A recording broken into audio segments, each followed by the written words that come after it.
Hello दोस्तों, welcome to my YouTube channel Sky Teaching Centre पे आप सभी दोस्तों का स्वागत है।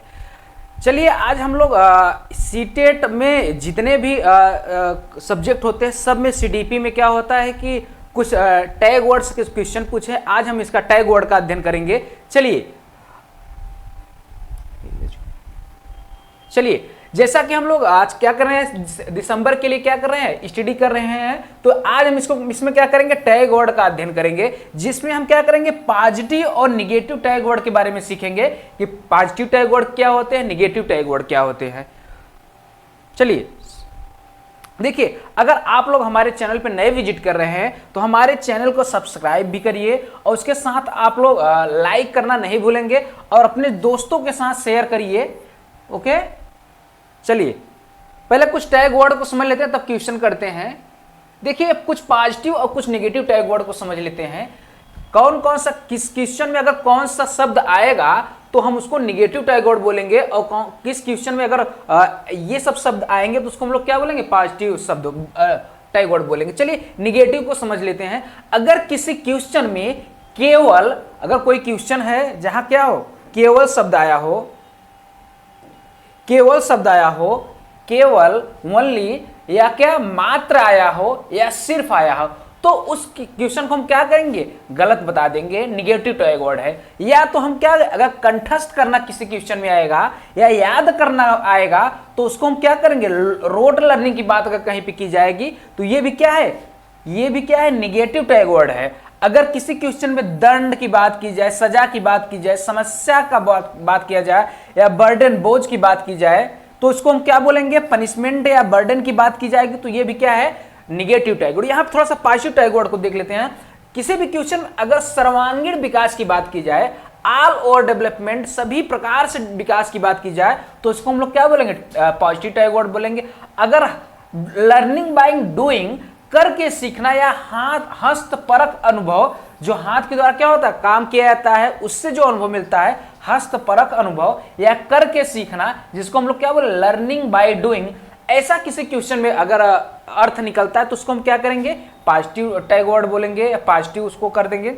अगर किसी क्वेश्चन में क्या सम्मान देने की बात हो जाए, या लगाव की बात हो, या बच्चे को क्या क्या प्रोत्साहन दिया जाए, तो या देखिए, या रिस्पेक्ट की बात की जाए, या तो एफेक्टेशन का बात किया जाए, या इंकरेजमेंट की बात की जाए, ठीक है, एफेक्शन की बात की जाए या इंकरेजमेंट की बात की जाए तो वो भी क्या होगा, हमारा पॉजिटिव टैग वर्ड होगा। अगर किसी क्वेश्चन में क्या हो, जिज्ञासा भरी बात हुई हो या जिज्ञासा की बात की जाए तो वो भी क्या होगा, क्यूरियोसिटी की बात की जाए तो वो भी हमारा क्या होगा, पॉजिटिव टैग वर्ड होगा। चलिए आगे बढ़ते हैं। फिर से निगेटिव टैग, कुछ निगेटिव टैग वर्ड यहाँ है, फिर से देखते हैं।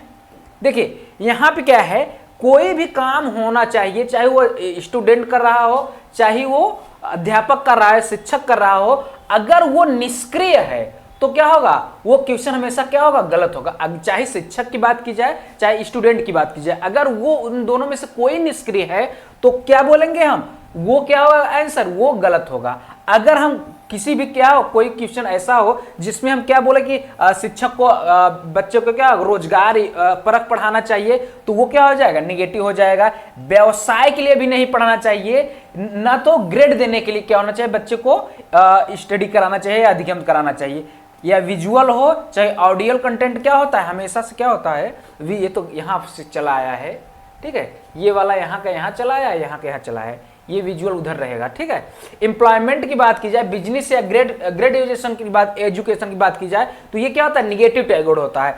अगर हम क्या किसी क्वेश्चन क्या वैज्ञानिक साइंटिफिक टर्मिनोलॉजी की बात की जाए या व्याकरण की बात की जाए तो ये भी क्या होगा, हमारा साइंटिफिक शब्दावली की बात जहां हो या व्याकरण की बात की जाए तो क्या होगा, ये भी हमारा क्या होगा, निगेटिव टैग वर्ड होगा। लिमिटेशन, क्या कोई चीज हम बोले कि ये सीमित रहना चाहिए, हमको सीमित पढ़ाना चाहिए या बच्चों को सीमित सिखाना चाहिए तो वो भी हमारा क्या हो जाएगा, निगेटिव टैग वर्ड हो जाएगा। जबकि पॉजिटिव टैग वर्ड में हम क्या करेंगे, समावेशी शिक्षा की बात करेंगे, इंक्लूसिव एजुकेशन की बात करेंगे तो क्या होगा, हमारा पॉजिटिव। दृश्य और श्रव्य सामग्री की अगर हम क्या हो, ऑडियो विजुअल कंटेंट की बात की जाए तो क्या होगा, पॉजिटिव होगा। अगर कहीं पे हम रिसोर्स की बात की जाए, बच्चों को क्या किया जाए, रिसोर्स की बात किया जाए, संसाधन देने की बात की जाए तो वो क्या हो जाएगा, पॉजिटिव टैग वर्ड हो जाएगा। अगर संदर्भ, देखिए ये यहां से विभिन्न संदर्भों में भाषा का प्रयोग, अगर किसी भी क्वेश्चन में संदर्भ आ जाए या क्या हो जाए, संदर्भ आ जाए, तो हम उसको क्या बोलेंगे, पॉजिटिव टैग वर्ड बोलेंगे। अगर किसी क्वेश्चन क्या हो, विभिन्न या विविध, विविधता की बात की जाए कि हमारा क्लासरूम विविध, वहां क्या होते हैं, बहुत सारे बच्चे, बहुत सारे एरिया से, क्षेत्र से बच्चे आएंगे, अगर विविधता की बात की जाए तो क्या होगा, वो हमेशा क्या होता है, अगर विविधता गतिविधि की बात की जाए तो वो हमेशा क्या होगा, पॉजिटिव टैग वर्ड होगा। चलिए आगे बढ़ते हैं, कुछ निगेटिव टैग वर्ड और देख लेते हैं।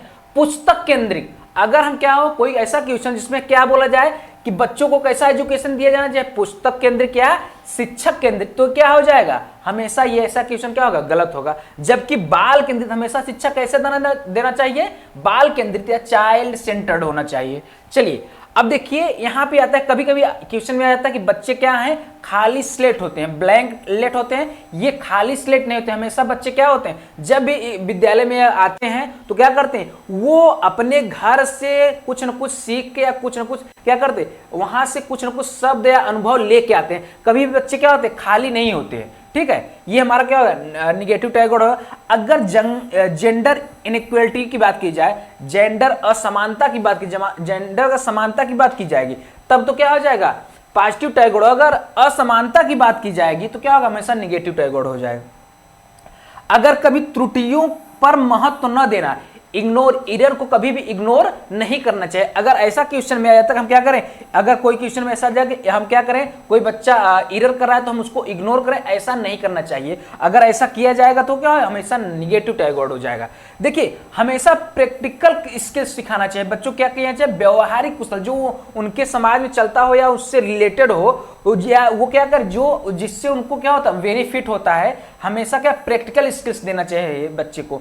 और हमेशा जो होता है, जो भी बच्चों को सिखाया जाना चाहिए वो कैसे सिखाया जाना चाहिए, वास्तविक दैनिक जीवन से जोड़ करके सिखाना चाहिए। ठीक है, जो भी बच्चों को सिखाया जाना चाहिए उसको उससे जो सिखाया जाना चाहिए, हमेशा उनको ऐसा एग्जाम्पल या ऐसा सिखाया जाना चाहिए क्या हो, वो जो उनके लाइफ में जो चल रहा हो वास्तविक जीवन से रिलेटेड होना चाहिए। लिंकिंग टू रियल या डेली लाइफ, जो डेली लाइफ से क्या हो, लिंक करता हो। और कैसा क्या होना चाहिए पॉजिटिव में, लोकतांत्रिक प्रजातंत्र का वातावरण, तो वो जिस वातावरण में रह रहे हो बच्चे, वहां का माहौल या वातावरण कैसा होना चाहिए, हमेशा क्या होता है, लोकतांत्रिक, ना कि प्रजातांत्रिक। प्रजातांत्रिक नहीं होना चाहिए, हमेशा कैसा होता है, लोकतांत्रिक होना चाहिए। चलिए अब क्वेश्चन की तरफ चलते हैं, क्वेश्चन क्या बोल रहा है। देखिए पहला क्वेश्चन हमारा क्या बोल रहा है, ये देखिए नेगेटिव और पॉजिटिव टैग वर्ड। यहां पर हम सक्रिय और निष्क्रिय की बात करेंगे, क्या चीज, सक्रिय और निष्क्रिय की बात करेंगे। ठीक है, यहाँ पे हमारा ये देखिए, यहाँ पे निष्क्रिय और सक्रिय की बात करेंगे। ये निष्क्रिय जो है ये निगेटिव टैग वर्ड हो गया हमारा, और ये क्या है, सक्रिय जो है हमारा क्या, पॉजिटिव। हमेशा बच्चे को सक्रिय होकर पढ़ाना चाहिए, चाहे वह स्टूडेंट हो वो भी सक्रिय होकर पढ़ेगा, चाहे वो शिक्षक हो या टीचर हो वो भी क्या होता है, सक्रिय होकर बच्चों को क्या कर देना चाहिए, अध्ययन अध्यापन कराना चाहिए। चलिए तो हमारा पहला क्वेश्चन है, एक बाल केंद्रित शिक्षा में, एक बाल केंद्रित शिक्षा बोला गया है जिसमें क्या, चाइल्ड सेंटर एजुकेशन में। अब इसमें ऑप्शन पढ़िए, क्या ये देखिए, ये तो हमारा जो क्वेश्चन हो गया क्या, पॉजिटिव हो गया, ये पॉजिटिव पूछ रहा है, तो हमको क्या करना है, हमको पॉजिटिव वाला आंसर देना है। शिक्षिका की कोई भूमिका नहीं होता, क्या ऐसा होता है, ये तो पहले ही गलत हो गया। शिक्षिका की भूमिका क्या होती है, हमेशा होती, बाल केंद्रित में क्या होता है, चाहे बाल केंद्रित या शिक्षक हो चाहे स्टूडेंट हो, दोनों की क्या होती है, भूमिका होती है। शिक्षिका की सक्रिय भूमिका होती है तथा विद्यार्थी का निष्क्रिय, विद्यार्थी तो कभी भी निष्क्रिय नहीं होने चाहिए। एक बार मान भी लिया जाए कि शिक्षक निष्क्रिय हो सकते हैं, लेकिन क्या होता है, अब विद्यार्थी कभी भी निष्क्रिय होकर अध्ययन नहीं करते हैं। ये भी हमारा क्या हो जाएगा, पहला गलत, दूसरा गलत। चलिए तीसरे की तरफ चलते, विद्यार्थी को सक्रिय भूमिका, विद्यार्थी क्या नहीं, सक्रिय भूमिका होना चाहिए, तथा शिक्षिका की क्या, निष्क्रिय भूमिका होनी चाहिए। ऐसा भी नहीं होना चाहिए, दोनों की क्या होनी चाहिए, सक्रिय भूमिका होनी चाहिए। हमारा चौथा नंबर क्या कह रहा है, शिक्षिका व विद्यार्थियों दोनों की सक्रिय भूमिका होना चाहिए। क्या होना चाहिए, दोनों एक्टिव होके क्या होना, अध्ययन अध्यापन होना चाहिए, बच्चा भी एक्टिव होना चाहिए और शिक्षक भी। चलिए तो हमारा ये कौन सा हो गया, चौथा वाला सही हो गया। चलिए अगले की तरफ बढ़ते हैं, अगले क्वेश्चन की तरफ। चलिए दूसरा क्वेश्चन है हमारा, अभिकथन और कारण से, असर्शन रीजन का है क्वेश्चन। इसमें क्या कह रहा है, ये देखिए, ये उसे प्रोत्साहन, इसमें जो टैग वर्ड दिया गया है वो प्रोत्साहन की बात कर रहा है। अब इसमें हम कौन सा पॉजिटिव, देखिए पहले क्वेश्चन पढ़ते हैं। शिक्षकों को कक्षा में प्रश्न पूछने पर ध्यान देना चाहिए और निर्देश देने के बजाय उन्हें प्रश्न पूछने के लिए प्रोत्साहित करना चाहिए। क्या यह सही है? देखिए उसका कारण क्या कह रहा है। कारण यह कह रहा है कि बाल केंद्रित शिक्षा शास्त्र का अर्थ है कक्षा में बच्चों की आवाज को महत्व देना और उनकी प्रतिभागिता को सुनिश्चित करना। अब सही विकल्प को चुनना है। क्या दोनों सही है, क्या दोनों गलत है, क्या एक सही है, क्या अभिकथन सही है, रीजन गलत है, या कोई क्या रीजन गलत है अभिकथन सही है? इसमें चलिए आंसर करिए। तो देखिए पहले क्वेश्चन समझते हैं। शिक्षकों को कक्षा में प्रश्न पूछने पर ध्यान देना चाहिए, सही बात है, क्योंकि बच्चों को क्या करेंगे, प्रश्न पूछेंगे तो क्या होगा, बच्चों की क्रिएटिविटी बढ़ेगी।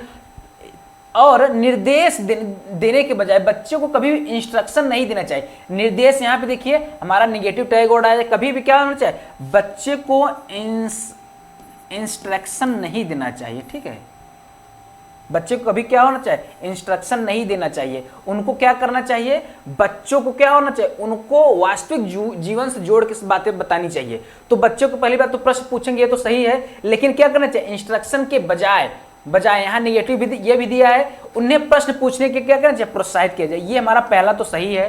क्यों प्रोत्साहित करना चाहिए? बालक केंद्रित शिक्षा शास्त्र का अर्थ यहाँ क्या बालक केंद्रित शिक्षा चाइल्ड सेंटर एजुकेशन की बात की गई है। कक्षा में बच्चों की आवाज को महत्व देना चाहिए, बिल्कुल महत्व देना चाहिए, और उनकी प्रतिभागिता को सुनिश्चित करना चाहिए कि वो उसमें क्या करें, पार्टिसिपेट भी करे। क्या करे बच्चा, क्या करे, बच्चा वो क्या करे, उसमें इन्वॉल्व हो या पार्टिसिपेट करे। तो ये हमारे दोनों क्या है, ये अभिकथन और कारण क्या दोनों सही है। तो हमारा कौन सा आंसर सही हो जाएगा, पहला ही क्या हो जाना है, इसमें ए और आर दोनों सही है, और ए आर का क्या करता है, सही व्याख्या भी करता है। चलिए आगे बढ़ते हैं। चलिए अब अगला क्वेश्चन क्या कह रहा है, हमारा तीसरा क्वेश्चन क्या कह रहा है, अपनी कक्षा में व्यक्तिगत विभिन्नताओं को ध्यान में रखते हुए एक शिक्षक को चाहिए। अपनी कक्षा में व्यक्तिगत विभिन्नता, इसमें क्या बोला गया, व्यक्तिगत विभिन्नता के बारे में पूछा गया है, को ध्यान में रखते हुए एक शिक्षक को क्या, पॉजिटिव पूछा है, नेगेटिव नहीं पूछा है। तो हमको क्या करना चाहिए, एक शिक्षक को क्या करना चाहिए, शिक्षण और मूल्यांकन के लिए एक समान और एक मानक तरीके, मानक यहाँ देखिए मानक आ गया, स्टैंडर्ड पूछ लिया है, स्टैंडर्ड मानक। और दूसरा देखिए क्या है, बच्चों को उनके अंकों के आधार पर अलग करना और लेबल करना। लेबल कभी नहीं करना चाहिए, न तो क्या करना चाहिए, ग्रुप बनाना चाहिए अंकों के आधार पे। छात्रों के साथ संवाद में शामिल हों, क्या हो, छात्रों के साथ संवाद में शामिल हों और उनके दृष्टिकोण को महत्व दें। क्या ये होना चाहिए, अपने विद्यार्थियों पर सख्त नियम लागू करना नहीं। देखिए कभी भी क्या होना चाहिए, बच्चे को कोई भी डांट पड़क, या तो बाल केंद्रित शिक्षा में क्या है, कभी बच्चों की क्या कोई नियम कानून ऐसा नहीं लगाना चाहिए, मारना डांटना नहीं चाहिए। ये हमारा ये गलत हो गया और ये गलत हो गया। अब देखिए शिक्षण और मूल्यांकन में एक समान और मानक, यहां देखिए मानक, ये भी गलत हो जाएगा। तो हमारा क्या हो जाएगा, छात्रों के साथ पहले व्यक्ति क्या होना चाहिए, शिक्षक को क्या व्यक्तिगत, क्योंकि वहां बहुत प्रकार के बच्चे हैं, तो शिक्षक को क्या होना चाहिए, उसमें इन्वॉल्व होना चाहिए। छात्रों के साथ संवाद में बच्चे शिक्षक को शामिल हो और उनके क्या करे, दृष्टिकोण, जो बच्चा जो कह रहा है उसको क्या महत्व भी दे। चलिए आगे बढ़ते हैं। तो हमारा ये कौन सा, सी नंबर सही हो जाएगा। चलिए आगे क्वेश्चन क्या कह रहा है, इसको समझते हैं। अगला क्वेश्चन क्या कह रहा है, इसमें देखिए केवल ओनली की बात की गई है। बच्चे किस प्रकार से सीखते हैं, नीचे दिए गए कथनों में से कौन सा इस प्रश्न के विषय में सही नहीं है। यहाँ पे देखिए निगेटिव पूछा है, ये विशेष रूप से ध्यान रहे, क्या पूछा गया है, निगेटिव पूछा है। तो निगेटिव का भाई क्या हो जाएगा, निगेटिव हो गया। तो हमको आंसर भी क्या करना है, निगेटिव ही करना है। यहाँ निगेटिव पूछा है तो निगेटिव आंसर करना है। तो जब बच्चे तब सीखते हैं जब वो संज्ञानात्मक रूप से तैयार होते हैं, सही बात है। जब उनका मानसिक विकास होगा तब बच्चे क्या अच्छी तरह से सीखेंगे, ये तो सही है। बच्चे अनेकों प्रकार से सीखते हैं, बच्चे बहुत प्रकार से सीखते हैं, ये भी बात सही है। चलिए बच्चे सीखते हैं क्योंकि वे स्वाभाविक रूप से क्या होते हैं, प्रेरित होते हैं। वो क्या होता है, स्वाभाविक रूप से क्या करते हैं, वो सेल्फ मोटिवेटेड होते हैं। बच्चे क्या होते हैं, अंदर से क्या होते हैं, आंतरिक रूप से मोटिवेटेड होते हैं और वो क्या करते हैं, अपने आप सीखते रहते हैं। कैसे, जो हमारा समाज है, समाज से अनुभव लेकर के बच्चे क्या करते हैं, सीखते रहते हैं। ओके, तो ये भी हमारा क्या हो जाएगा, सही हो जाएगा। बच्चे केवल कक्षा में ही सीखते हैं, नहीं बिल्कुल नहीं, कक्षा में तो सीखते ही, कक्षा के बाहर क्या होता है, जहां रहते हैं कक्षा के बाहर हर जगह पे सीखते हैं, रोड पे, रेलवे स्टेशन पे, घर में, हर जगह क्या करते हैं, खेल के मैदान में बच्चे हर जगह सीखते रहते हैं, न कि केवल कक्षा में तो सीखते हैं, कक्षा में भी सीखते हैं, लेकिन हर जगह बच्चे सीखते हैं। तो हमारा क्या हो जाएगा, ये निगेटिव पीछा है, ये भी क्या है हमारा निगेटिव है, तो निगेटिव का भाई क्या हो जाएगा, ये चौथा नंबर का क्या हो जाएगा, सही हो जाएगा। चलिए आगे बढ़ते हैं, आगे क्वेश्चन क्या कह रहा है, चलिए ये समझ लिए हैं, चलिए आगे बढ़ते हैं। अगला क्वेश्चन हमारा क्या कह रहा है, देखिए बच्चे किस प्रकार से सीखते हैं। अच्छा ये तो हो गया है, ये तो हो गया। चलिए अगला क्वेश्चन हमारा है 5वां क्वेश्चन, बच्चे के बारे में निम्नलिखित में से कौन सा कथन सही है। अब क्या इसमें पॉजिटिव पूछा गया है, जो इसमें नीचे जो कथन दिए गए हैं इसमें से कौन सा कथन सही है। बच्चे ज्ञान के निष्क्रिय प्राप्त करता होते हैं, क्या बच्चे क्या होते हैं, क्या निष्क्रिय प्राप्त करता होते हैं। बच्चे समस्या समाधान करता होते हैं, बच्चे वैज्ञानिक अन्वेषक होते हैं, बच्चे पर्यावरण के सक्रिय अन्वेषक होते हैं। चलिए आंसर करिए कौन कौन सा, देखिए बच्चे क्या होते हैं, निष्क्रिय प्राप्त करता होते हैं,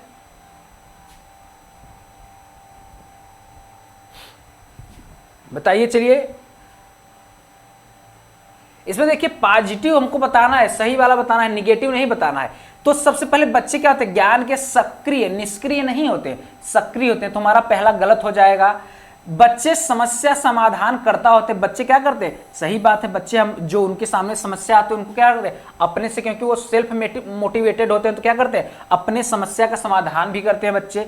बच्चे क्या होते हैं, वैज्ञानिक अन्वेषक होते हैं, बच्चे क्या होते हैं, साइंटिफिक इन्वेस्टिगेटर होते हैं, क्या होते हैं, साइंटिफिक इन्वेस्टिगेटर होते हैं।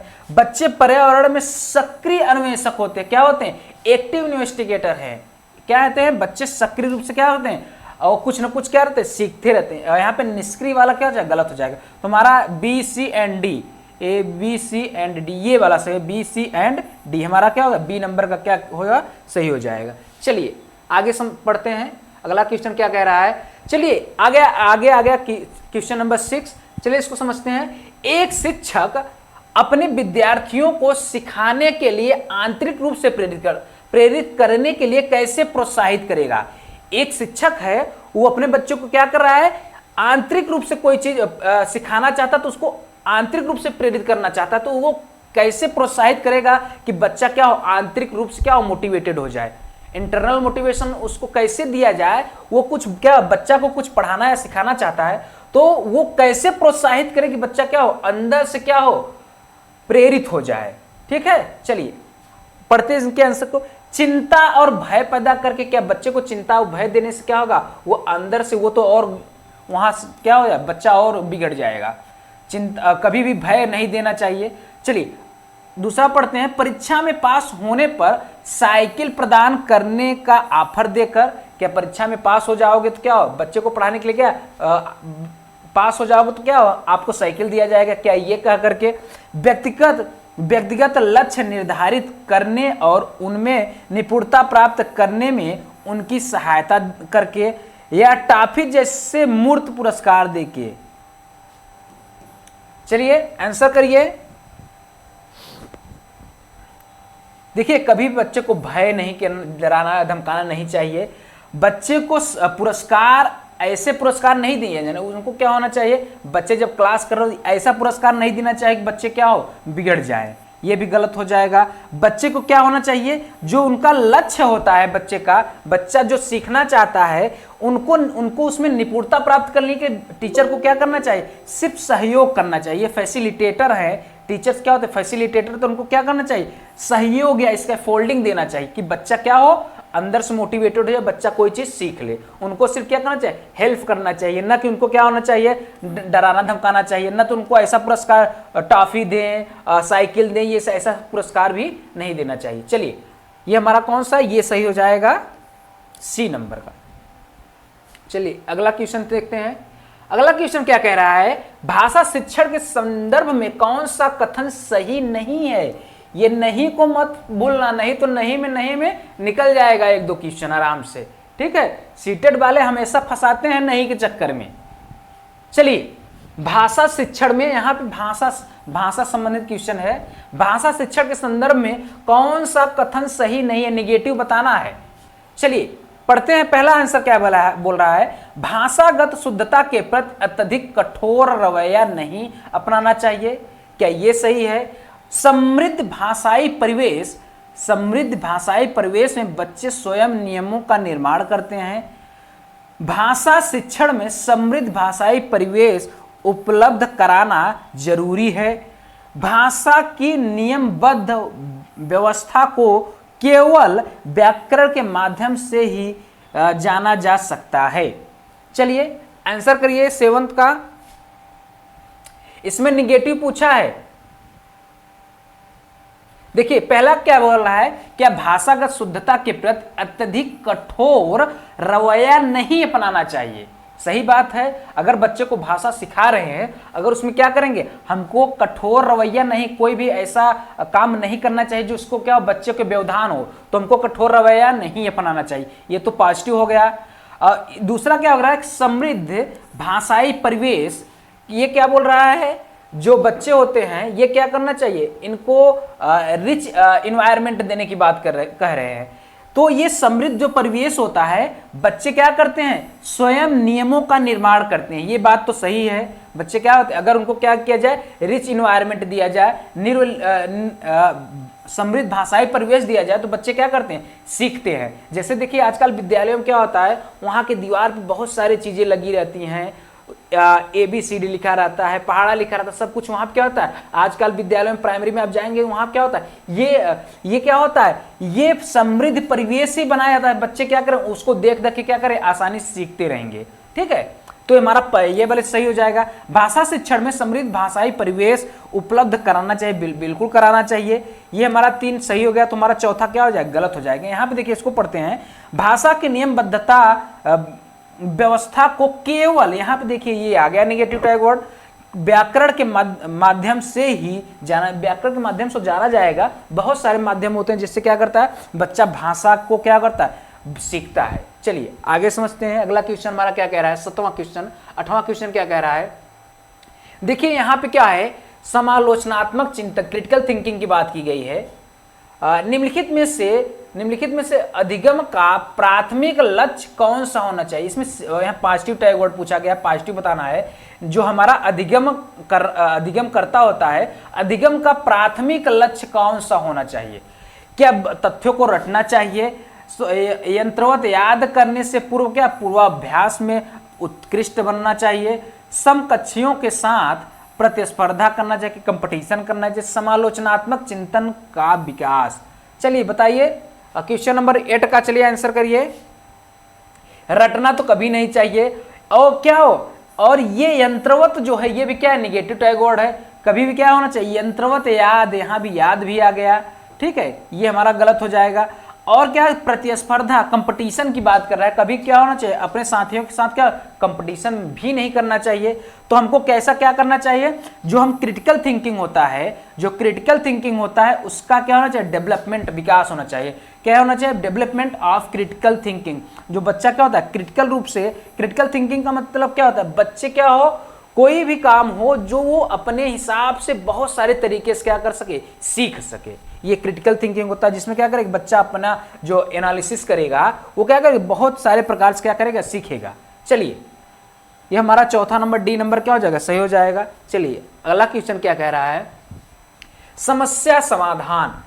समस्या समाधान, जो यहाँ पे पॉजिटिव टैग वर्ड पूछा गया, बच्चे में समस्या समाधान कौशल को बढ़ाने के लिए निम्नलिखित में से कौन सा प्रभावी तरीका है। बच्चे को क्या होना चाहिए, समस्या समाधान कौशल को बढ़ाना है। समस्या समाधान कौशल मतलब ये पॉजिटिव टैग वर्ड है। क्या बच्चे के स्वतंत्रता चिंतन को हतोत्साहित करना चाहिए, हतोत्साहित तो बिल्कुल नहीं करना चाहिए।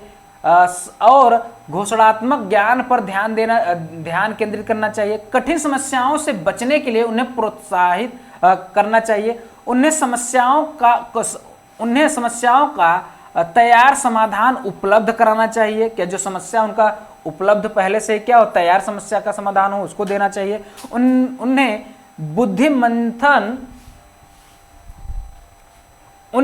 बुद्धि मंथन करने और सहज अनुमान लगाने के अवसर देना चाहिए। चलिए आंसर करिए, समस्या समाधान से है, पॉजिटिव पूछ रहा है हमको। देखिए पहले वाले में क्या निगेटिव पूछा है, दूसरे वाले में कठिन समस्याओं से बचने के लिए प्रोत्साहित करना चाहिए, ये तो गलत है। कभी कभी कठिन, देखिए यहाँ पे टैगोर हम क्या बताए, कभी भी जो कठिन शब्द होते हैं वो क्या होना चाहिए, वो हमेशा क्या होना है, पॉजिटिव होना चाहिए, निगेटिव टैगोर नहीं होता। हमारा यहाँ प्रोत्साहित कह रहा है, तो ये मक्के क्या यहाँ पे कह रहा है, ये जो है हमारा क्या है, पॉजिटिव टैगोर है, तो यहाँ पे प्रोत्साहित करना चाहिए। ये क्या होता है, गलत हो जाएगा, क्योंकि जो हमारा समस्या होता है, कभी भी कठिन समस्याओं को क्या प्रोत्साहित, कठिन समस्याओं क्या होना चाहिए, उससे क्या होना चाहिए, बचना चाहिए हमेशा। जो समस्या का कोई प्रॉब्लम क्या हमेशा सरल होना चाहिए, कठिन नहीं होना चाहिए, तो उसको हम प्रोत्साहित नहीं करना चाहिए, ये निगेटिव हो गया है। हमको क्या करना चाहिए, और कभी भी कोई समस्या हमारे सामने आया तो उसका पहले से ही सलूशन रखा नहीं रहना चाहिए, समस्याओं का तैयार समाधान उपलब्ध नहीं होना चाहिए, ये भी गलत हो गया। हमको क्या करना चाहिए, उन्हें बुद्धि मंथन करने और सहज अनुमान लगाने के क्या करना, अवसर देना चाहिए। हमेशा क्या होना चाहिए, बच्चे को अवसर प्रदान करना चाहिए, ठीक है। बुद्धि मंथन मतलब ब्रेन स्ट्रोमिंग दिया है, ब्रेन स्ट्रोमिंग का मतलब जो क्रिटिकल थिंकिंग होता है। चलिए आगे समझते हैं, अगला क्वेश्चन क्या, प्रोत्साहित करना, ये हमारा समझिए पॉजिटिव यह है कि निगेटिव है, प्रोत्साहित करना क्या है, पॉजिटिव। अब इसमें देखिए क्या पूछा है, एक शिक्षक को अपने विद्यार्थियों को किसी प्रश्न का उत्तर देने के लिए सहज अनुमान लगाना चाहिए। चलिए इसमें क्या है, प्रोत्साहित करना चाहिए, उपेक्षा करना चाहिए, सजा देना चाहिए या संयम। ये पॉजिटिव है, पॉजिटिव टैगोर है, प्रोत्साहित करना क्या है, पॉजिटिव टैगोर है। क्वेश्चन भी पॉजिटिव पूछा है कि एक शिक्षक को अपने विद्यार्थियों को किसी प्रश्न का उत्तर देने के लिए सहज अनुमान लगाना चाहिए। कैसा अनुमान लगाना चाहिए, क्या प्रोत्साहित करना चाहिए, क्या उपेक्षा करना चाहिए, क्या सजा देना चाहिए, क्या संयम देना चाहिए, क्या होना चाहिए उनको, क्या बच्चे को क्या करना चाहिए, प्रोत्साहित करना चाहिए, को क्या कर सके, किसी प्रश्न का उत्तर चाहे गलत है क्यों ना दे, वो क्या कुछ ना कुछ उत्तर दे, तो उसको क्या हमेशा करना चाहिए, प्रोत्साहित करना चाहिए। चलिए आगे बढ़ते हैं, अगला क्वेश्चन क्या कर रहा है, शैक्षणिक कार्य में बच्चों द्वारा की गई त्रुटियों को समझना चाहिए। देखिए ये यहाँ पे नेगेटिव टैगोर से पूछ लिया है कि जो हमारे हम पढ़ते लिखते हैं उसमें अगर कभी त्रुटियां होता है तो त्रुटियों के बारे में पूछा है। शैक्षणिक कार्य में बच्चों द्वारा की गई त्रुटियां जो होती हैं उनको समझना चाहिए, उनको क्या समझना चाहिए, क्या वो अच्छी हैं, क्या वो नहीं होनी चाहिए, ये सब बातें इसमें बताई गई है।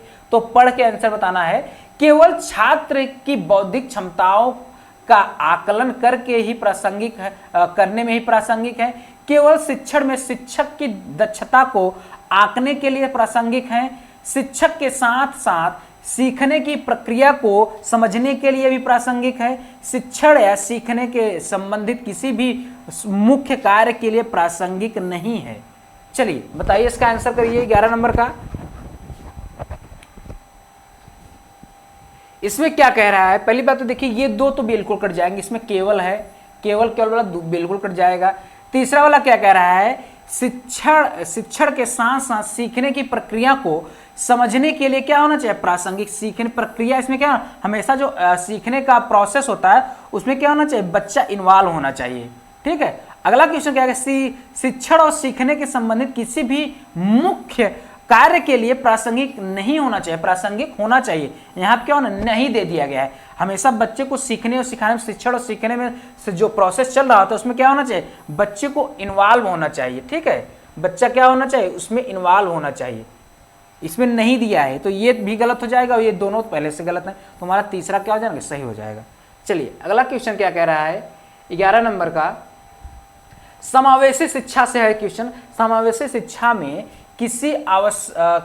समावेशी शिक्षा में किसी आवश्यकता है, किसकी आवश्यकता है, किसकी आवश्यकता है, सीखने का अनुकूल माहौल होना चाहिए, विद्यार्थियों का नवीकरण होना चाहिए, विद्यार्थियों का अलगाव होना चाहिए, रूढ़वादों को मजबूत बनाना चाहिए, क्या होना चाहिए। समावेशी शिक्षा जो टॉपिक में दूसरा हमारा चैप्टर यही है, समावेशी शिक्षा। चलिए 12 नंबर क्वेश्चन बताइए, क्या होना चाहिए, सीखने का अनुकूल माहौल होना चाहिए। बच्चा हमेशा क्या होना, जहां सीख रहा है उसका माहौल अनुकूल बच्चे के अनुरूप होना चाहिए, ना कि वो नामीकरण, ये हमारा क्या लेबलिंग भी नहीं होना चाहिए। हमेशा क्या लेबलिंग भी, बच्चों को कभी लेबलिंग नहीं, उनको सेग्रीगेट अलगाव भी नहीं करना चाहिए। और इसमें क्या होना चाहिए, इसमें देखिए स्टीरियोटाइप भी नहीं होना चाहिए। बच्चों के साथ क्या होता है, रूढ़वादियों से क्या बचना चाहिए। तो हमको क्या होता है, हमेशा सीखने के लिए क्या होता है, बच्चे के हिसाब से माहौल होना चाहिए। चलिए अगला क्वेश्चन, ये हो गया 12 नंबर हो गया। चलिए अगला क्वेश्चन हमारा क्या कह रहा है, शिक्षार्थियों को के लिए प्रोत्साहित नहीं करना चाहिए। किसके लिए प्रोत्साहित, ये तो नहीं करना चाहिए, निगेटिव टाइप पूछा है, किसके लिए प्रोत्साहित नहीं करना चाहिए। अधिक से अधिक पाठ्य सहगामी क्रियाओं में हिस्सा लेना, क्या ये होना चाहिए, तो पॉजिटिव टैग वर्ड है। शिक्षक को पूछ सकते हैं उन सभी प्रश्नों के उत्तर याद करना, ये तो निगेटिव टैग वर्ड है।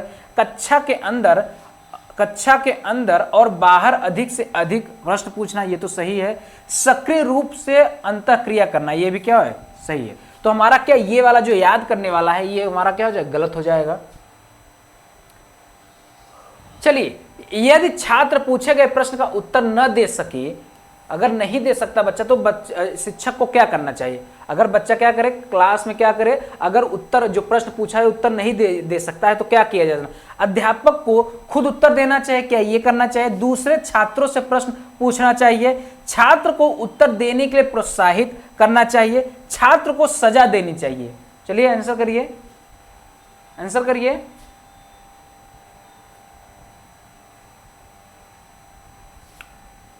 देखिए इसमें क्या कह रहा है, क्या जब बच्चे को कोई चीज उत्तर देने में प्रॉब्लम हो रही है, तो क्या शिक्षक को खुद उत्तर दे देना चाहिए, ये तो बिल्कुल नहीं करना चाहिए।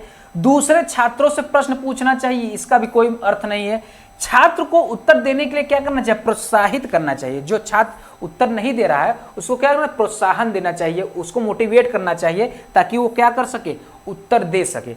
और उसको क्या सजा भी नहीं देना चाहिए। चलिए आगे देखते हैं, अगला क्वेश्चन क्या कह रहा है, विकास के विषय में निम्नलिखित में से कौन सा कथन सही है। अगर हम क्या डेवलपमेंट के बारे में पूछा है, विकास विविधता के बारे में पूछा है, क्या है, विकास के विषय में निम्नलिखित में से कौन सा कथन सही है, पॉजिटिव पूछा है, इसमें हमको पॉजिटिव बताना है। चलिए पहला हमारा ऑप्शन क्या कह रहा है, बच्चे के विकास में बहुत सारी सांस्कृतिक विविधताएं होती हैं, सही बात है, बताइए। चलिए दूसरा देखिए, दूसरा क्या कह रहा है, संसार में सभी बच्चों का विकास एक ही क्रम में और सुनिश्चित समय पर होता है। ऐसा होता है, कभी विविधता है तो बच्चे एक जैसा विकास कैसे होगा, नहीं होगा। चलिए अगला क्वेश्चन देखिए, आंसर क्या कह रहा है, विकास सुचारुपूर्ण सुव्यवस्थित समूह की व्यवस्थाओं को पूर्व निर्धारित आनुवंशिक घटकों के कारण होता है। क्या ये सही है। विकास एक सरल और एक दिशी प्रक्रिया है, एक दिशी प्रक्रिया नहीं, एक सरल प्रक्रिया भी नहीं है। ये क्या है, देखिए पहला हमारा क्या है, इसमें पॉजिटिव पूछा गया है, तो पॉजिटिव का भाई क्या हो जाना चाहिए, बच्चे को क्या करना चाहिए, बच्चे के विकास में बहुत सी संस्कृत विविधताएं होती हैं, सही बात है। ये क्या होता है, सही बात है। तो 15 का ए सही हो जाएगा। क्या हो जाएगा, 15 का पहला क्वेश्चन क्या हो जाएगा, आंसर सही हो जाएगा। चलिए अगला क्वेश्चन तरफ बढ़ते हैं। 16 नंबर क्वेश्चन क्या कह रहा है, निम्नलिखित कथनों में से कौन सा विकास एवं अधिगम के बीच संबंध को सही तरीके से सूचित करता है। पॉजिटिव पूछा गया, निम्नलिखित में से कथनों में से कौन सा विकास एवं अधिगम, विकास का डेवलपमेंट और अधिगम के बीच संबंध को सही तरीके से सूचित करता है। विकास और अधिगम संबंधित नहीं होते हैं। विकास अधिगम का अध्ययन किए बिना घटित होता है। अधिगम की दर विकास की दर से काफी अधिक होता है। विकास और अधिगम अंतः संबंधित और अंतः निर्भर होते हैं।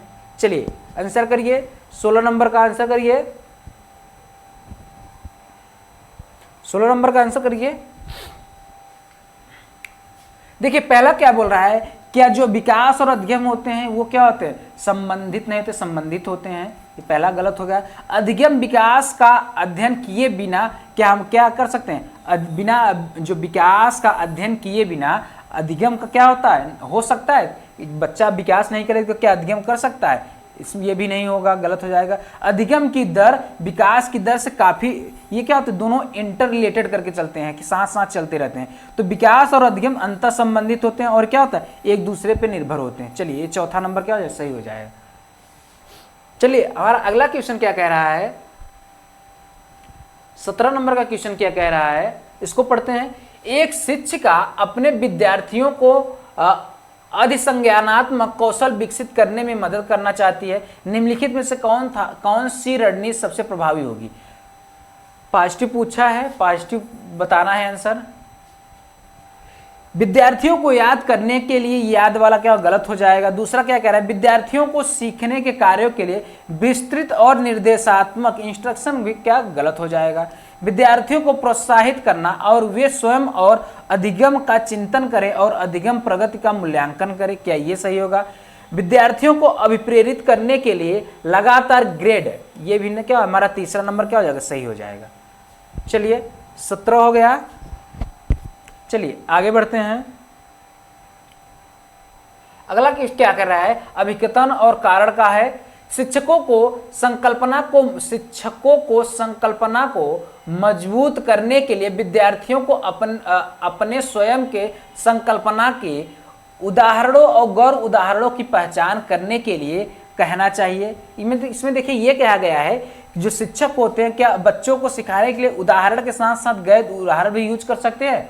और इसका कारण क्या कह रहा है, उदाहरणों के बारे में सोचने से संकल्पना को मजबूत किया जाता है, जबकि गैर उदाहरण क्या होता है, विद्यार्थियों को क्या करता है, भ्रमित करता है। क्या ऐसा होता है, गैर उदाहरण कभी बच्चों को भ्रमित नहीं करता। गैर उदाहरण भी क्या होता है, पॉजिटिव टैग होता है। बच्चों को गैर उदाहरण देकर, मतलब जो विद्यालय में जो उदाहरण दिया है, जो किताबी उदाहरण दिया जा रहा है, उसके साथ साथ उसको बाहर गैर उदाहरण का मतलब क्या होता है, उससे जो लाइफ में चल रहा है, घर विद्यालय से बाहर के उदाहरण भी दिए जाना चाहिए। वो भ्रमित नहीं करती, वो तो पॉजिटिव होता है। तो ये गलत हो जाएगा, ए हमारा सही हो जाएगा और आर क्या हो जाएगा, गलत हो जाएगा।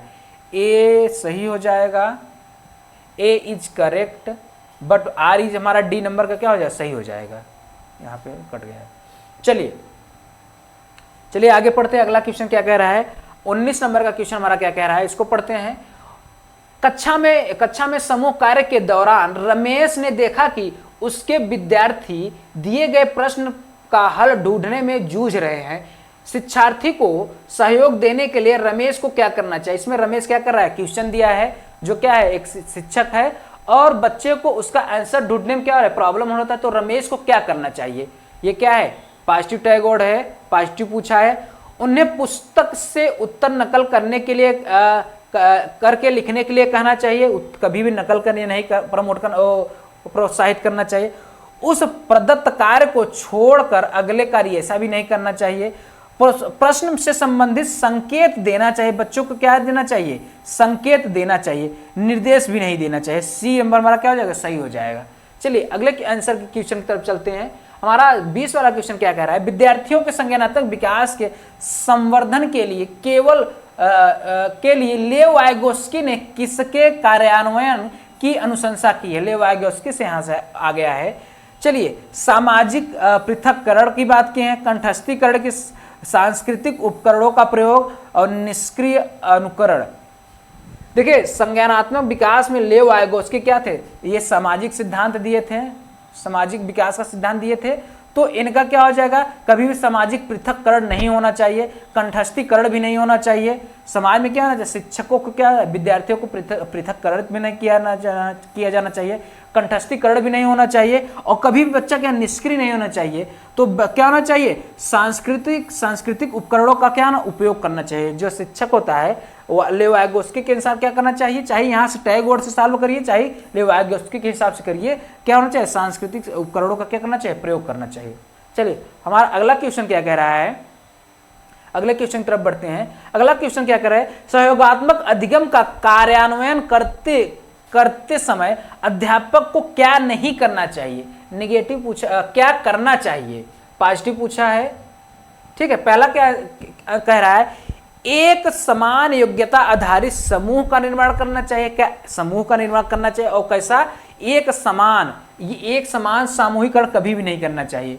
विद्यार्थियों को केवल निर्धारित प्रक्रिया का अनुसरण करने के लिए निर्देश देना चाहिए, निर्देश भी नहीं देना चाहिए, केवल भी है।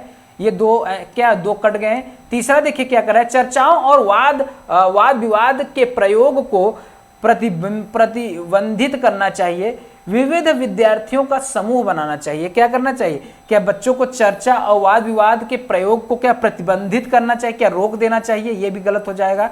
बच्चों को क्या ना करना चाहिए, समूह बनाना चाहिए, लेकिन ऐसा समूह बनाया जाना है जिसमें कैसे विद्यार्थी हो, विविध विद्यार्थी हो, एक टॉपर हो, एक लोअर वाला हो, एक मिडिल वाला हो, ऐसा ग्रुप बनाना चाहिए। एक ग्रुप में कैसे बच्चे हो, सारे विविध, जो बहुत विविधता इसमें दिया गया है, विविध प्रकार के बच्चे होने चाहिए। ठीक है, चलिए आगे बढ़ते हैं। जेंडर रूढ़िबद्धता, जेंडर रूढ़िबद्धता के बारे में क्या, कक्षा में क्रिकेट पर हो रही चर्चा में एक अध्यापक लड़कियों की उपेक्षा लड़कों को अधिक अवसर दे रहा है। क्या कर रहा है, कक्षा में क्या हो रहा है, क्रिकेट के बारे में बता रहा है जिसमें लड़कों को क्या रहा है, ज्यादा अवसर दे रहा है लड़कियों की अपेक्षा। तो ऐसा करने पर वह क्या कर रहा है, क्या रूढ़िवादी चुनौतियों को कम कर रहा है, कम तो बिल्कुल भी नहीं कर रहा है। जेंडर पूर्वाग्रह का पालन कर रहा है, बिल्कुल पालन कर रहा है। ठीक है, ये तो सही हो जाएगा। जेंडर समानता का अनुसरण कर रहा है, अनुसरण तो नहीं कर रहा है। जेंडर रूढ़िबद्धता धारणाओं को तोड़ रहा है, हाँ ये क्या कर रहा है, जेंडर रूढ़िबद्धता को तोड़ नहीं रहा है, उसको क्या प्रमोट कर रहा है। चलिए ये हमारा दूसरा वाला क्या हो जाएगा, सही हो जाएगा। 22 का क्या हो जाएगा, जेंडर रूढ़िबद्धता का क्या कर रहा है, पूर्वाग्रह का पालन कर रहा है। चलिए अगला क्वेश्चन क्या कर रहा है, 23 वाला हमारा, विविध पृष्ठभूमि से आए विद्यार्थियों वाली कक्षा में अध्यापक को क्या करना चाहिए, परीक्षा में उनके निष्पादन के आधार पर विद्यार्थियों के समूह बनाने चाहिए, सभी से सफलता की अपेक्षा करनी चाहिए और एवं बनाए रखनी चाहिए, विद्यार्थियों को सामाजिक आर्थिक प्रसंग के आधार पर उनका वर्गीकरण करना चाहिए, मानकीकृत पाठ्यचर्या और आकलन की विधियों को अपनाना चाहिए। चलिए आंसर करिए, ये 23 नंबर में समझिए, 23 नंबर का आंसर करिए।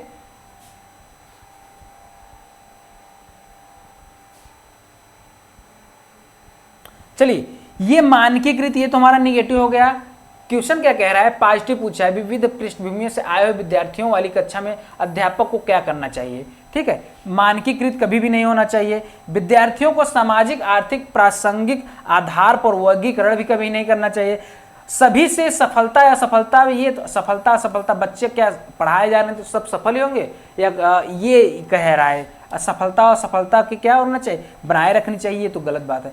परीक्षा में उनके निष्पादन के आधार पर विद्यार्थियों को क्या करना चाहिए, समूह बनाना चाहिए। निष्पादन मतलब जो प्रोडक्ट होगा, जो उसमें बच्चे पास करेंगे, उसके आधार पर क्या होना चाहिए, ग्रुप बनाया जाना चाहिए। ये क्या होगा, पॉजिटिव हो जाएगा। विद्यार्थी कक्षा में क्या होगा, विविध जो विद्यार्थी विविधता पृष्ठभूमि से आ रहे हैं, बहुत पृष्ठभूमि से, अलग अलग पृष्ठभूमि से आ रहे हैं, तो अध्यापक को क्या करना चाहिए, उनका निष्पादन के आधार पर क्या होना, समूह बनाना चाहिए। ठीक है, चलिए अगले क्वेश्चन की तरफ बढ़ते हैं। अगला क्वेश्चन क्या कह रहा है, रचनात्मक आकलन कब किया जाता है। रचनात्मक आकलन फॉर्मल असेसमेंट कब किया जाता है, केवल सत्र के प्रारंभ में, केवल गलत है। सभी विद्यार्थियों के लिए पूरे सत्र के दौरान, सही बात है।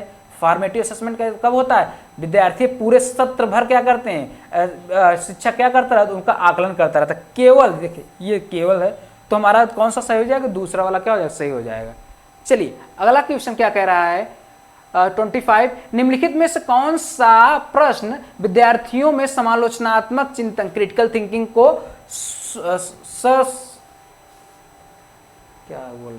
ससुम्मत करेगा। क्या होगा, क्रिटिकल थिंकिंग के बारे में पूछा जा रहा है। श्रीलंका, क्रिटिकल थिंकिंग मतलब जिसके क्या हो, एक से ज्यादा उत्तर हो। श्रीलंका की राजधानी कौन सी है, क्या ये है श्रीलंका की, कोई एक ही होगा। भारत में अध्यापक दिवस कब मनाया जाता है, ये इसका भी एक ही आंसर होगा। एशिया में सबसे बड़ा शहर कौन सा है, इसका भी एक ही सही होगा। आप अपने शहर में पानी की कमी की समस्या को किस प्रकार सुलझाएंगे, ये क्या होगा, ये हमारा क्रिटिकल थिंकिंग का वाला क्वेश्चन हो जाएगा। चलिए अगला क्वेश्चन देखिए, 26 नंबर क्वेश्चन क्या है, एक अध्यापक को विद्यार्थियों की योग्यता के परिप्रेक्ष्य और अधिगम को प्रक्रिया मानने के लिए प्रोत्साहित करना चाहिए। पॉजिटिव पूछा गया है, पॉजिटिव पूछा गया है, तुमको पॉजिटिव का भाई पॉजिटिव चाहिए। चलिए क्या रहा है कि एक अध्यापक को क्या करना, एक अध्यापक को विद्यार्थियों की योग्यता, एक अध्यापक को क्या करना चाहिए, विद्यार्थियों की योग्यता के परिप्रेक्ष्य और अधिगम को प्रक्रिया मानने के लिए प्रोत्साहित करना चाहिए। क्या वृद्धिबोधक एवं एक सक्रिय, क्या अस्तित्वबोधक, एक निष्क्रिय, एक सक्रिय अस्तित्वबोधक। ये निष्क्रिय बोला क्या गलत हो जाएगा। अस्तित्वबोधक वृद्धिबोधक होना चाहिए, अस्तित्वबोधक नहीं होना चाहिए। क्या होना चाहिए, वृद्धिबोधक। ये होना चाहिए वृद्धिबोधक और सक्रिय होना चाहिए। पहले में क्या हो जाएगा, वृद्धिबोधक और सक्रिय। पहला ही हमारा क्या हो जाएगा, सही हो जाएगा। चलिए अगले क्वेश्चन तरफ बढ़ते हैं। निम्नलिखित में से कौन सी सामाजिक रचनावादी कक्षा की विशेषताएं हैं। क्या पूछ रहा है, सामाजिक रचनावादी कक्षा की विशेषता के बारे में बताना है। अध्यापक द्वारा विद्यार्थियों में प्रतियोगिता उन्मुख दृष्टिकोण का विकास, अन्वेषण संबंधित अधिगम के लिए अनुकूल परिवेश, कंठस्थीकरण पर केंद्रित शिक्षा शास्त्रीय प्रविधियां, मानकीकृत पाठ्यचर्या। देखिए ये गलत हो जाएगा, ये गलत हो जाएगा। अन्वेषण संबंधित अधिगम के लिए यहाँ पे देखिए अध्यापक द्वारा विद्यार्थियों को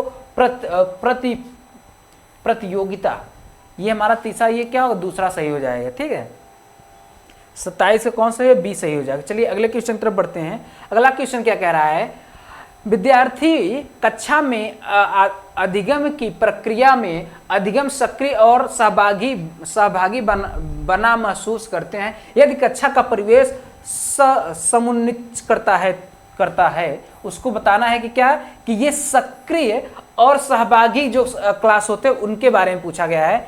इसका पहला क्या आंसर बोल रहा है, अवधारणाओं के बारे में जिज्ञासा, अपने विचारों पर विचार विमर्श चिंतन, अध्यापक द्वारा निष्क्रिय अनुकरण, ज्ञान का मात्र पुनरुत्पादन। चलिए इसका आंसर करिए, 28 का करिए। इसमें क्या कह रहा है, विद्यार्थी कक्षा में अधिगम की प्रक्रिया में अधिक सक्रिय और सहभागी बना महसूस करते हैं। बच्चे क्या कर रहे हैं, क्लास में क्या है, अधिक सक्रिय और सहभागी रूप से कब महसूस करते हैं। अवधारणाओं के बारे में जिज्ञासा, जी हाँ जिज्ञासा के बारे में जानना, अपने विचारों पर विचार विमर्श चिंतन करना, ये भी सही हो गया। निष्क्रिय नहीं होना चाहिए, ज्ञान का मात्र पुनरुत्पादन, ये भी क्या होना चाहिए, हमारा ए और बी हमारा सही हो जाए, ए और बी पहला ही क्या हो जाएगा, सही हो जाएगा। 28 का कौन सा, पहला। चलिए अगला क्वेश्चन क्या कह रहा है, विद्यार्थियों के अधिगम को सहज सुगम बनाने के लिए अध्यापक को किस प्रकार की गतिविधियों का संचालन करना चाहिए जो उन्हें प्रतिदिन के जीवन के लिए प्रासंगिक हो, जो यांत्रिक हो और उन्हें जिसमें निष्क्रिय श्रवण शामिल हो, जो संदर्भ से हटकर हो, जो जटिल से सरल हो। ये तो बिल्कुल गलत हो जाएगा। और ये यांत्रिक भी नहीं होना चाहिए। प्रतिदिन क्या होना चाहिए, संदर्भ। ये देखिए ये क्वेश्चन क्या कह रहा है, इसको समझिए। ये पहली बात तो कभी भी बच्चों क्या होना, यांत्रिक रूप से क्या होना चाहिए, नहीं सिखाना चाहिए। बच्चों को क्या करना चाहिए, यांत्रिक रूप से कभी भी नहीं सिखाना चाहिए। जो बच्चे होते हैं हमेशा कुछ भी पढ़ाना चाहिए तो क्या होना, उनके जीवन से क्या होना चाहिए, जोड़ करके प्रासंगिक होकर के पढ़ाना चाहिए। बच्चों को जो भी प्रतिदिन सिखाना चाहिए, जो उनका प्रतिदिन का फॉलो करते हैं, उनके जीवन से क्या होना चाहिए, जोड़ करके पढ़ाना चाहिए। ठीक है, कभी भी क्या होता है, जटिल से सरल की ओर नहीं पढ़ाना चाहिए। यांत्रिक रूप से कभी संदर्भित भी नहीं होना चाहिए। संदर्भित देखिए निगेटिव टैगोर में हम बताए थे, कभी भी क्या होना चाहिए, संदर्भित से हटकर हो। संदर्भित वाला क्या होता है, पॉजिटिव टैगोर में बताया गया था। संदर्भित अगर आ जाएगा ये पॉजिटिव, लेकिन यहाँ क्या बोल दिया, हट कर हो, यहाँ निगेटिव बोल दिया है। ठीक है, चलिए अगले क्वेश्चन की तरफ बढ़ते हैं। 30 क्वेश्चन हमारा क्या कह रहा है, विद्यार्थी में समालोचनात्मक चिंतन का विकास किस प्रकार सहज सुगम किया जा सकता है। पॉजिटिव पूछा है। ठीक है, क्या विभिन्न संदर्भों में अधिगम का अनुप्रयोग द्वारा समझ के स्थान पर कार्य को अति शीघ्र पूरा करने के लिए प्रतियोगिता करवाना, अध्यापक द्वारा दिए गए व्याख्यान को केवल सारांशीकरण करना, विषय वस्तु की कंठस्थीकरण। देखिए कंठस्थीकरण, केवल, प्रतियोगिता, तुम्हारा पहला ही क्या हो जाएगा, सही हो जाएगा। संदर्भित मतलब ये क्या होता है, संदर्भित वाला क्या होता है, कंटेंट। संदर्भित वाला क्या होता है, पासिव टैग वर्ड बताया गया। चलिए आगे बढ़ते हैं। हमारा अगला क्वेश्चन क्या कह रहा है, समूह में एक दूसरे को पढ़ाने और सहायता करने से बच्चों का ध्यान भंग हो जाता है। भंग तो कभी नहीं होता। बच्चों में प्रतिस्पर्धात्मक प्रवृत्ति उत्पन्न हो जाता है जो कि अधिगम में शीघ्र रुकावट पैदा करता है। क्या ऐसा होता है, वे स्वयं की चिंतन प्रक्रिया का अपेक्षा करते हैं, अपेक्षा भी नहीं करते हैं, और संज्ञानात्मक, देखिए ये भ्रांति भी पैदा नहीं होती। चलिए आंसर करिए 31 का आंसर करिए। क्या है, क्या बच्चों में देखिए पहला तो भंग है, इस ये तो गलत हो जाएगा। बच्चों में देखिए ये प्रतियोगिता, ये भी क्या कंपटीशन में नहीं कराना चाहिए। और हमारा तीसरा क्या कर रहा है, बच्चे स्वयं की चिंतन प्रक्रिया पर अपेक्षा, ये तो सही अपेक्षा कर रहे हैं, ये प्रतिस्पर्धा वाला गलत, ये वाला गलत है। इसमें क्या होना चाहिए, वे बच्चे स्वयं की चिंतन प्रक्रिया प्रति अपेक्षा कर सकते हैं और संज्ञानात्मक प्रक्रिया के उच्च आक्षेप। एक मिनट, क्या कह रहा है आंसर, फिर से पढ़ते हैं। हाँ वही तो गड़बड़ हो जा रहा है। चलिए आगे समझिए, बच्चे स्वयं की चिंतन प्रक्रिया पर आक्षेप बोल रहा है। क्या बोल रहा है, आक्षेप कर सकते हैं और संज्ञानात्मक क्रियाकलाप के उच्च स्तर पर पहुंच सकते हैं। ये बात तो बिल्कुल सही है। क्या कर सकता है, बच्चा स्वयं से चिंतन करके क्या करता है, वो अपने उच्च स्तर तक क्या पहुंच सकता है। ये हमारा क्या है, सही हो जाएगा। इसमें क्यों गलत हो जाएगा, इसमें प्रतिस्पर्धा की है, इसमें क्या ध्यान भंग हो गया है, इसमें क्या भ्रांति हो जाता है, ये तो हमारा तीनों गलत हो जाएगा। ये क्या है, सी नंबर का क्या हो जाएगा, हमारा सही हो जाएगा। चलिए अगले क्वेश्चन तरफ बढ़ते हैं। अगला क्वेश्चन क्या है, बाल केंद्रित कक्षा वह है जिसमें बच्चों को व्यवहार को निर्देशित करने के लिए अध्यापक पुरस्कार और दंड का प्रयोग करता है। क्या ये सही है, देखिए बाल केंद्रित पूछ रहा है। अध्यापक लचीला और प्रत्येक बच्चे की व्यक्तिगत आवश्यकताओं को पूरा करता है। अध्यापक केवल पाठ्य पुस्तक के ज्ञान स्रोत के लिए उपयोग करता है। अध्यापक बच्चों को उनकी क्षमताओं के आधार पर वर्गीकरण करता है। चलिए आंसर करिए 32 को। चलिए देखिए पढ़िए, इसे क्या कर रहा है, बच्चे के व्यवहार को निर्देशित करने के लिए अध्यापक पुरस्कार और दंड का प्रयोग करना चाहिए, तो गलत हो गया। अध्यापक लचीला है और प्रत्येक बच्चे की व्यक्तिगत आवश्यकता को पूरा करता है। क्या ये सही है। अध्यापक केवल पाठ्य पुस्तक को, ये तो गलत हो जाएगा। अध्यापक बच्चों को उनकी क्षमता के आधार पर कभी भी वर्गीकरण नहीं करना चाहिए, तो हमारा क्या हो जाएगा, बी नंबर सही हो जाएगा। ठीक है, चलिए अगला देखते हैं 33 नंबर क्या है, प्रतिभाशाली विद्यार्थियों के सफल समावेशन हेतु एक अध्यापक को निम्न में से क्या करने से बचना चाहिए, क्या नहीं करना चाहिए। नेगेटिव पूछा है, क्या करने से क्या बचना चाहिए। विविध दृष्टिकोणों को व्यक्त करने के मौके देना, विद्यार्थियों को उनके रुचि के अनुसार स्वतंत्र परियोजना करने देना, विद्यार्थियों को शैक्षिक संवर्धन गतिविधि प्रदान करना, अध्यापक केंद्रित पाठ्यक्रम को लागू करना। चलिए निगेटिव पूछा है 33, चलिए आंसर करिए। क्या कह रहा है, प्रतिभाशाली विद्यार्थियों के सफल समावेशन हेतु एक अध्यापक को निम्न में से करने से बचना चाहिए। क्या करने से बचना चाहिए, विविध दृष्टिकोणों को व्यस्त करने के मौके देना चाहिए, ये तो सही है। विद्यार्थियों को उनकी रुचि के अनुसार स्वतंत्र परियोजनाएं करने देना, ये तो सही है। विद्यार्थियों को शैक्षिक संवर्धन गतिविधि प्रदान करना, अध्यापक केंद्रित पाठ्यक्रम ये देखिए हमारा ये क्या है, निगेटिव है। ये क्या है, निगेटिव है।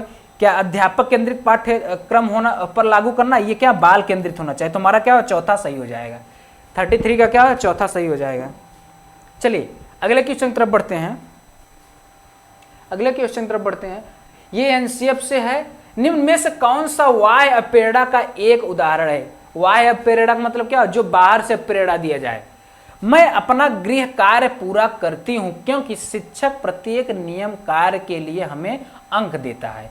चलिए अगले की तरफ पढ़ते हैं। मैं अपना गृह कार्य करना पसंद करती हूं क्योंकि यह बहुत आनंददायक है। ये तो क्या है? आंतरिक है, ये बाह्य प्रेरणा नहीं है। ये क्या है? ये बच्चा क्या है? अंदर से इंटरनल मोटिवेटेड है, ये आंतरिक हो गया। मैं बहुत अधिक सीखती हूँ जब मैं अपना गृह कार्य करती हूँ, ये भी क्या है? आंतरिक हो जाएगा। गृह कार्य करने से मैं अपनी अवधारणाओं को अच्छी तरह से समझ पाती हूँ, ये भी क्या? आंतरिक हो जाएगा। तो हमारा वाह वाला ये भी आंतरिक, ये भी आंतरिक, ये भी हमारा वाह क्या हो जाएगा?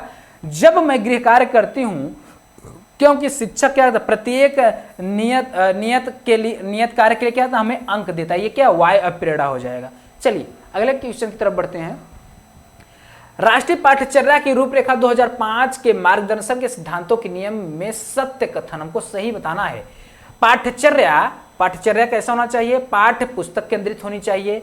अधिगम प्रक्रिया के अंतर्गत न समझ आने वाली अवधारणाओं को रखना चाहिए। स्कूल में प्राप्त ज्ञान की बाहरी जीवन से जोड़ा जाना चाहिए। ऐसी अधिभावी पहचान की अवहेलना की जानी चाहिए जो राष्ट्र चिंताओं की पर आधारित हो। चलिए आंसर करिए। पहली बात तो क्या होना है? जो पाठ्यचर्या होना चाहिए पाठ्य पुस्तक केंद्रित नहीं होना चाहिए, बाल केंद्रित होना चाहिए। अधिगम प्रक्रिया के अंतर्गत न समझ आने वाले अवधारणाओं को रखने से कोई मतलब नहीं है। क्या हो जाएगा? जब समझ भी नहीं आएगा तो क्या मतलब है? चलिए स्कूल के क्या होना चाहिए? जो स्कूल से प्राप्त ज्ञान को बाहरी जीवन से जोड़कर क्या करना है? पढ़ाना चाहिए। ये हमारा क्या? तीसरा सही हो जाएगा। 36 की तरफ बढ़ते हैं। 36 क्वेश्चन क्या कह रहा है? पाठ्यचर्या ऐसी हो जो पाठ्यपुस्तक के ज्ञान को पुनः प्रस्तुत करने के स्थान पर बच्चों को अपनी आवाज पाने, कार्य करने के लिए अपनी जिज्ञासा का घोषणा करने, प्रश्न पूछने और जांच पड़ताल करने तथा अपने अनुभवों को बांटने तथा विद्यालय के ज्ञान के साथ जोड़ने में सक्षम बनाए। राष्ट्रीय पाठ्यचर्या की रूपरेखा 2005 इस पृष्ठभूमि में एक शिक्षक की प्राथमिक भूमिका क्या होनी चाहिए? चलिए इसका जवाब दीजिए। 36 इसमें क्या कह रहा है कि बच्चों को उनकी अपनी समझ और अपने ज्ञान को साझा करने के लिए पर्याप्त अवसर देना चाहिए। तो पॉजिटिव हो गया। पॉजिटिव ही पूछा है तो पॉजिटिव का भाई क्या? पॉजिटिव हो गया। निगेटिव इसमें देखिए निरस्त करना, ये तो गलत हो जाएगा। पाठ्य पुस्तक के अध्यापकों को क्रमवार मतलब समूह बनाना, एक सुनिश्चित करना कि शिक्षिका अपने प्रश्न पूछे और विद्यार्थी उनका क्या करे? उत्तर लिखे। ये भी क्या हो जाए? क्या यही होता है? क्या करे? शिक्षक प्रश्न पूछे और स्टूडेंट क्या करे? उत्तर दे। ये गलत है। हमको क्या करना चाहिए? बच्चों को क्या? पर्याप्त अवसर देना चाहिए। चलिए अगला क्वेश्चन क्या कह रहा है? अगले क्वेश्चन तरफ बढ़ते हैं। एक कक्षा में विद्यार्थियों को चयनित अधिगम शैलियों में व्यक्तिगत अंतरों को अध्यापिका द्वारा किस प्रकार संबोधित किया जाना चाहिए? ठीक है, एक कक्षा में क्या बोल रहा है? एक कक्षा में विद्यार्थियों को चयनित अधिगम शैलियों में व्यक्तिगत अंतरों को अध्यापिका द्वारा किस प्रकार संबोधित किया जाना चाहिए? देखिए आंसर करते हैं इसका। 36 का क्या पूछ रहा है? पहला क्या कह रहा है? शिक्षण अधिगम प्रक्रिया में बाधा के रूप में बाधा है, नकारात्मक पुनर्बलन द्वारा मिटाए जाने चाहिए। क्या ये है? संज्ञानात्मक असमानता के परिणाम के रूप में देखना चाहिए। उनकी मान्यता रखते हुए बाल केंद्रित शिक्षा शास्त्र को अपनाना चाहिए ताकि उनकी व्यक्तिगत जरूरतें पूरी हो। क्या व्यक्तिगत जरूरतें होनी चाहिए? चलिए आंसर करिए। 37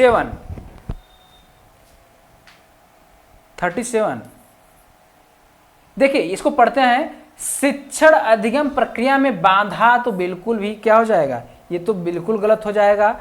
नकारात्मक पुनर्बलन द्वारा मिटाए जाने चाहिए। नकारात्मक पुनर्बलन नहीं देना चाहिए। पॉजिटिव। संज्ञानात्मक असामान्यता के परिणाम के रूप में देखना चाहिए। ये सामान्य होना चाहिए, असामान्य नहीं होना चाहिए। अगला क्या कर रहा है? उनकी मान्यता रखते हुए बाल केंद्रित शिक्षा शास्त्र बाल केंद्रित होना चाहिए ताकि क्या कर चाहिए? व्यक्तिगत जरूरतें पूरी हो। क्या होना चाहिए? ये सही है कि क्या हो? जो बच्चा सीख रहा है, बच्चा जो सीखना चाहता है क्या होना चाहिए, शिक्षा शास्त्री क्या करना चाहिए, बाल केंद्रित क्या करना चाहिए, अपनाना चाहिए, ताकि वो क्या बच्चा आसानी से अपनी उनकी जो जरूरतें हो क्या कर सके, पूरी कर सके। चलिए अगले क्वेश्चन की तरफ बढ़ते हैं।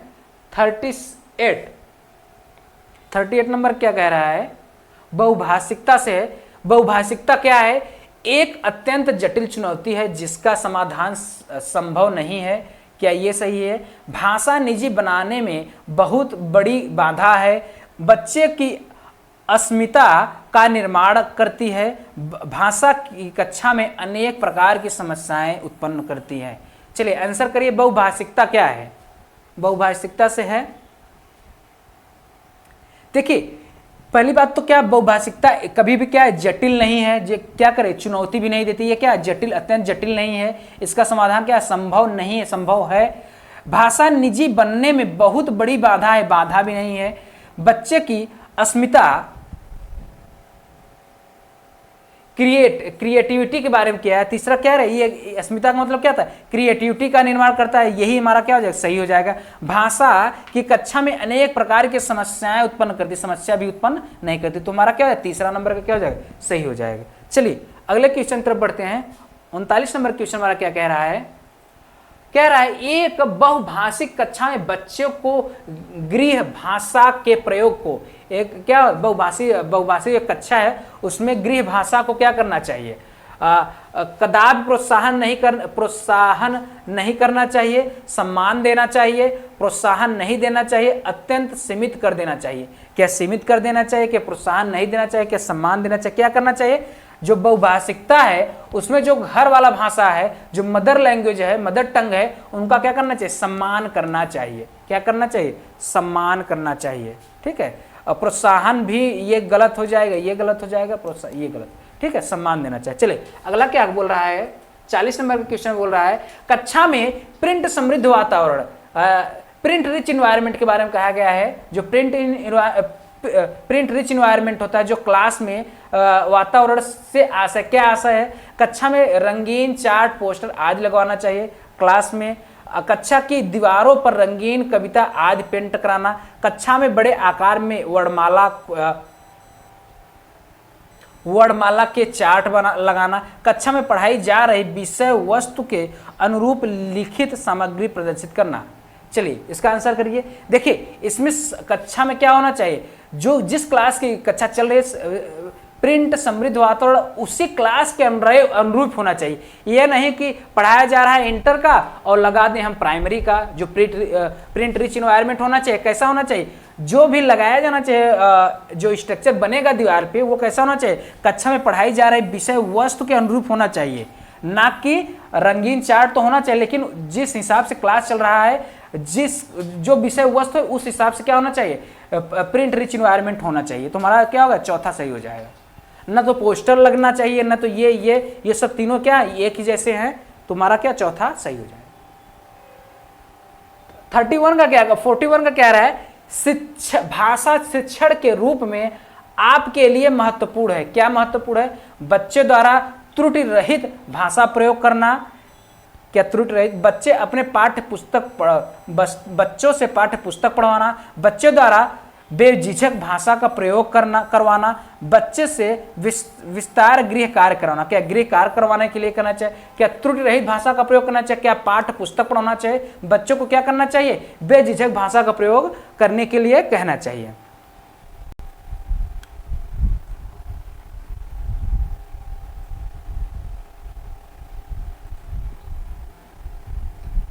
तो ये हमारा टैग वर्ड आज हुआ समाप्त, जो कि टैग वर्ड में यहाँ से देखिए, इसको आप लोग क्या करिए, इसको एक बार आप लोग फिर से इसके पढ़िए। इसमें क्या होगा, यहाँ से जो क्वेश्चन आते हैं टैग वर्ड आप एक बार जरूर पढ़िए, क्योंकि यहाँ से क्वेश्चन क्या भर भर के आते हैं पेपर में। ठीक है, अगर ये देखिए, ये इसके बाद हम लोग क्या करेंगे, जो ये क्वेश्चन आया इसको हम एक बार फिर रिवाइज कराएंगे जब हमारा एग्जाम नजदीक आएगा। ठीक है, तो चलिए अब हम अपना यहीं पे सेशन यहाँ पे स्टॉप करते हैं। तो अगर आप लोग हमारे चैनल पर नए विजिट कर रहे हैं तो सब्सक्राइब भी करिए, हमारे चैनल को लाइक करिए, और हमारा सेशन अच्छा लगा हो तो हमारे सेशन को क्या करिए, अपने दोस्तों के साथ शेयर अवश्य करिए। जय हिंद।